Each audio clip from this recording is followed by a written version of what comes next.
Salut à tous, c'est BizBiz. Alors aujourd'hui, l'épisode 800 du Zap Image. Donc avant de commencer l'épisode du jour, je voulais vous remercier, tous ceux qui me suivent quasiment tous les jours à 14h, voilà, qui regardent la vidéo qui sort. Donc j'essaie d'en mettre une tous les jours, voilà, de vous donner l'actualité du foot, enfin on va dire les informations les plus importantes.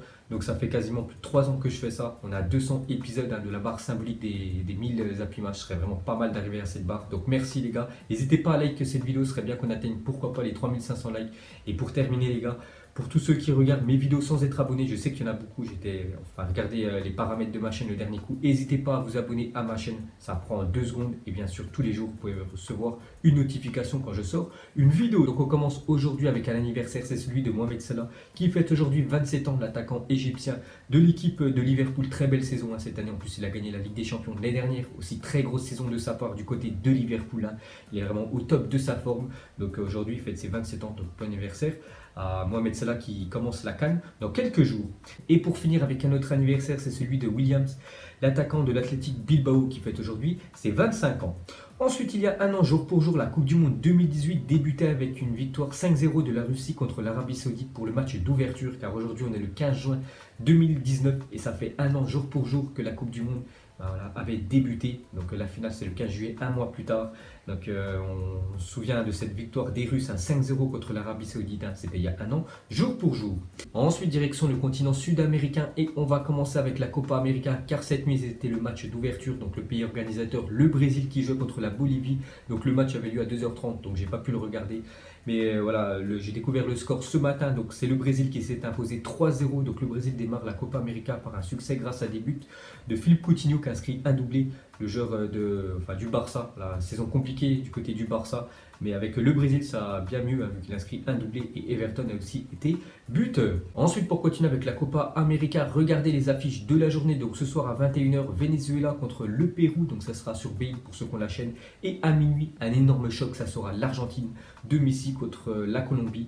Donc l'équipe de Rames Rodriguez, donc un énorme choc en perspective ce soir. Ensuite, regardez le palmarès historique de la Copa América. Donc l'équipe qui a le plus de fois remporté cette compétition, c'est l'Uruguay qui l'a remporté quand même 15 fois cette compétition devant l'Argentine 14 fois et le Brésil 8 fois. Pourtant le Brésil a gagné beaucoup de Coupes du Monde, quand même 5 Coupes du Monde, mais seulement 8 Copa América, alors que l'Uruguay quand même, ils ont gagné quasiment le double de ce qu'a gagné le Brésil en Copa América. On peut voir que le Chili l'a remporté 2 fois, les 2 dernières éditions en 2015 et 2016. Ensuite, l'impressionnante perte de poids de Luis Suarez avant la Copa América. Donc une photo de gauche quand il évoluait du côté du FC Barcelone il y a encore quelques semaines. C'est vrai qu'il a un peu de bide. Et c'est vrai qu'avec la sélection de l'Uruguay, regardez, c'est bien affiné quand même au niveau du visage, Luis Suarez. Donc on verra ce que ça va donner dans les futurs matchs de son équipe nationale. Ensuite, on clôture cette page Copa América. On en parlera bien évidemment plus tard. On continue avec un autre match hier, donc c'est la Coupe du Monde U20 et c'était le match de la 3e place et c'est l'Équateur qui s'est imposé 1-0 contre l'Italie. Donc l'Équateur finit 3e de cette Coupe du Monde U20. Donc la finale se déroule ce soir à 18h, ça sera l'équipe de la Corée qui jouera contre l'Ukraine.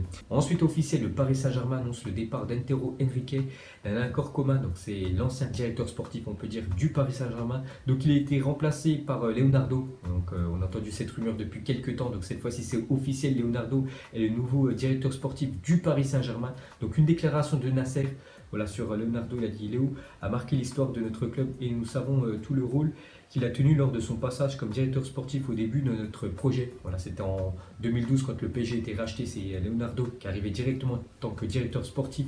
Donc le PSG est toujours resté sa famille, nous sommes ravis de l'accueillir à nouveau. Donc il risque d'avoir de très belles recrues grâce au directeur sportif Leonardo. Ensuite, à parler de Frenkie de Jong, Silesen et Koeman seraient déterminés à pousser Delay vers le Barça plutôt que le Paris Saint-Germain. Donc Frenkie de Jong, il a déjà signé au Barça, c'est pour ça qu'il aimerait bien que son copain Frenkie de Jong vienne du côté du FC Barcelone. Silesen, c'est le deuxième gardien de l'équipe du Barça qui devrait quitter le club, mais il préférait bien évidemment voir Delay au Barça qu'au PSG. Et Koeman, c'est le sélectionneur des Pays-Bas. Donc ces trois-là aimeraient voir Delay l'année prochaine du côté du Barça. Et bien évidemment, le joueur néerlandais devrait signer au Paris Saint-Germain. Ensuite, regardez les affiches de la première journée de Ligue 1, car hier, le calendrier a été dévoilé.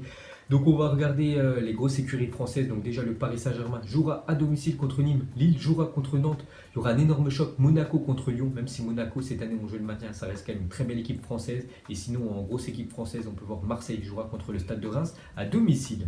Ensuite cette fois-ci, regardez les dates importantes de la phase aller. Voilà pour les prochains matchs de Ligue 1. Donc comme je l'ai dit, en première journée, le 10 août, Monaco contre l'Olympique Lyonnais, on peut voir toutes les affiches. Donc le 26 octobre, ce sera Paris Saint-Germain contre l'Olympique de Marseille. Donc le match retour sera au stade Vélodrome. Et on peut voir le 9 mai, lors de la 36e journée, un beau choc, ça sera Marseille contre l'équipe de Monaco.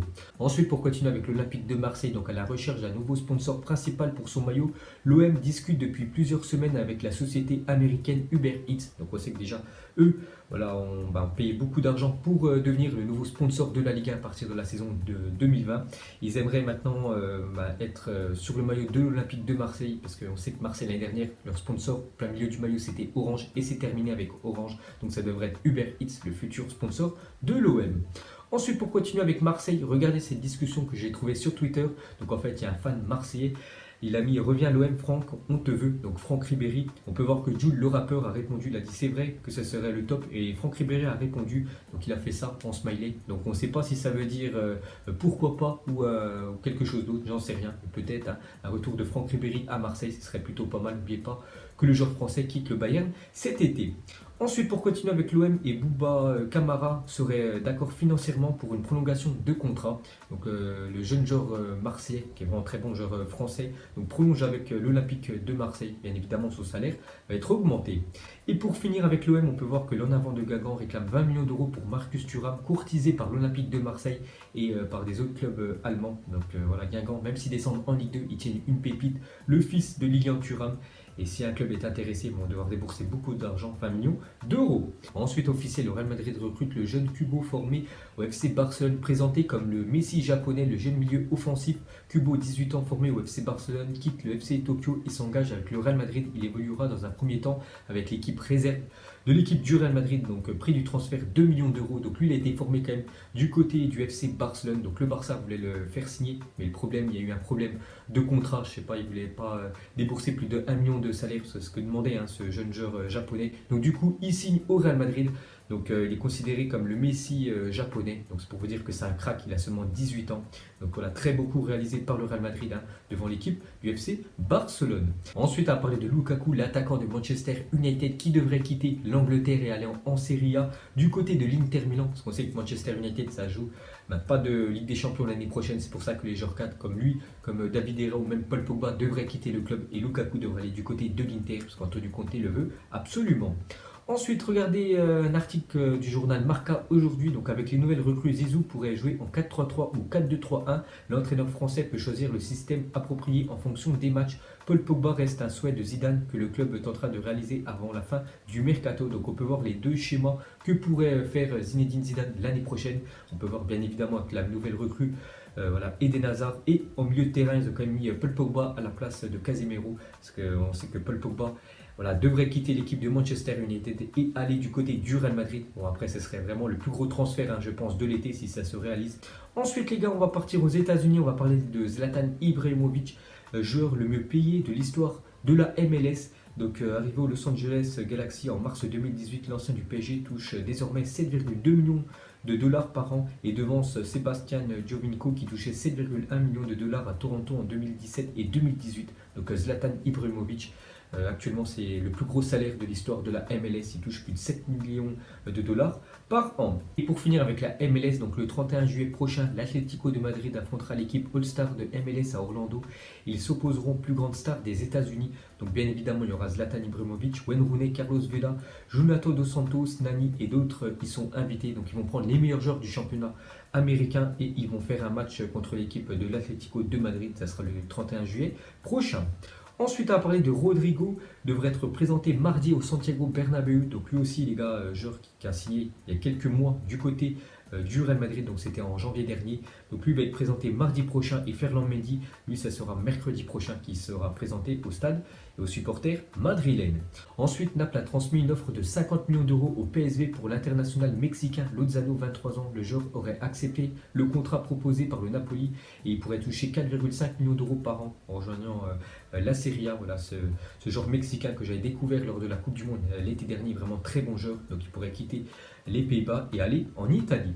Ensuite, l'équipe rapporte que Jean-Luc Vasseur, ex-Créteil, Reims, Paris FC et Châteauroux, va devenir le coach de l'équipe féminine de l'Olympique Lyonnais. Donc on avait parlé hier que l'ancien entraîneur de Lyon en fait quittait le club. Donc actuellement, l'équipe lyonnaise n'a pas d'entraîneur, donc ça devrait être Jean-Luc Vasseur, le futur coach de cette équipe. Ensuite, officiel Francfort fait fonctionner sa filière serbe en recrutant le jeune attaquant de l'Étoile Rouge de Belgrade, donc Dejan Joveljic. Donc il a seulement 19 ans. On sait qu'il y a beaucoup de Serbes qui jouent dans cette équipe de Francfort. Donc déjà Jovic qui est parti du côté du Real Madrid, il y a aussi Kostic, un autre Serbe, peut-être il y en a des autres.